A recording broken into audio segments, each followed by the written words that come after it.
Happy New Year guys! And today gagawa tayo ng special recipe.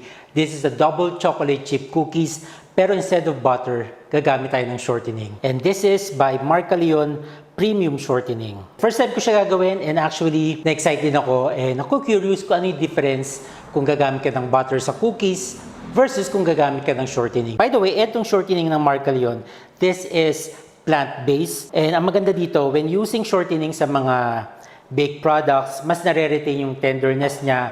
And pag gumagawa kayo ng mga dough, mas nagiging flaky and crispy. Especially kung gagawa kayo ng cookies like yung gagawin natin today. Kung mas prefer niyo yung mga taller cookies, yung mga levain cookies na matataas, makakapal, and hindi siya nagpa-flatten agad, etong gamitin nyo shortening. Mas nare-retain niya yung shape and yung softness ng cookies habang lumalamig siya.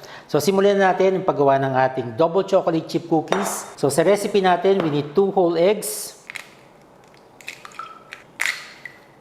1 teaspoon of vanilla, 1 cup of brown sugar, and then 2/3 cup of Marca Leon shortening. So, I'm using a 1/3 cup measuring cup. So, dalawang ganito.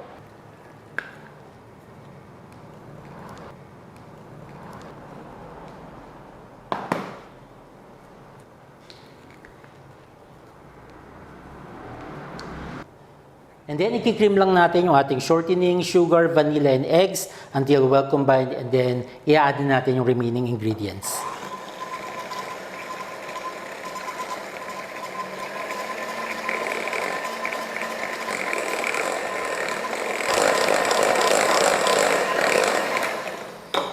Right, scrape lang natin.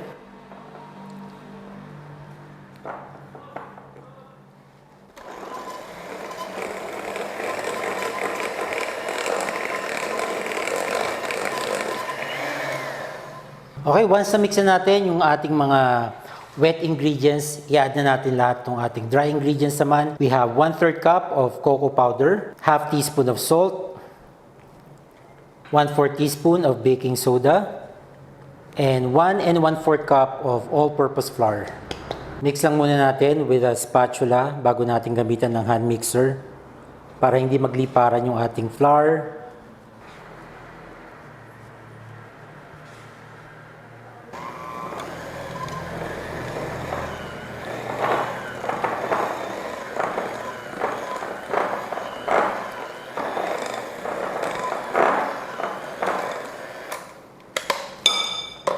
Okay, so once ma-mix natin, add natin 1 cup of dark chocolate chip. Any brand, any type ng chocolate chips na prefer nyo gamitin, pwedeng gamitin. And then mix natin yung ating chocolate chips dito sa ating cookie dough.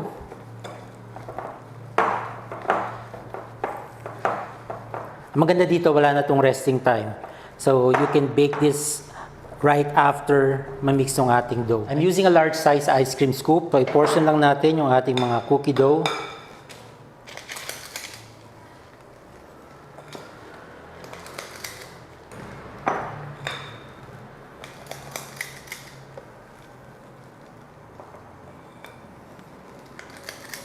So, for this recipe, I was able to make 9 big cookies, pero meron pang mga leftover. Ayan, so pwede pa kayong makagawa ng mas marami, especially kung mas maliliit na cookies yung prefer nyo. And then, lagyan natin ng konting sea salt on top.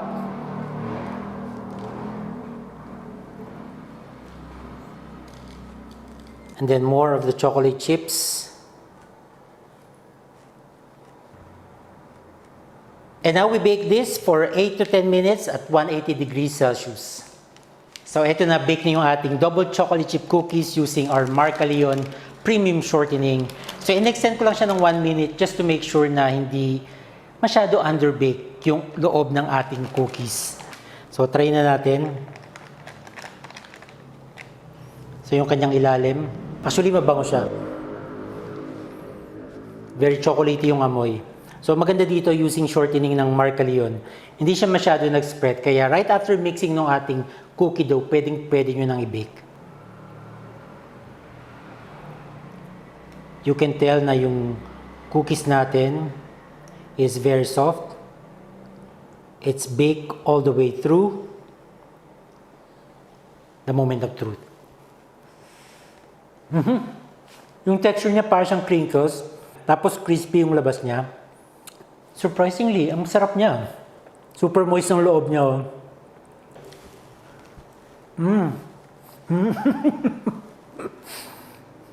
Guys, na-surprise din ako sa output ng ating double chocolate chip cookies.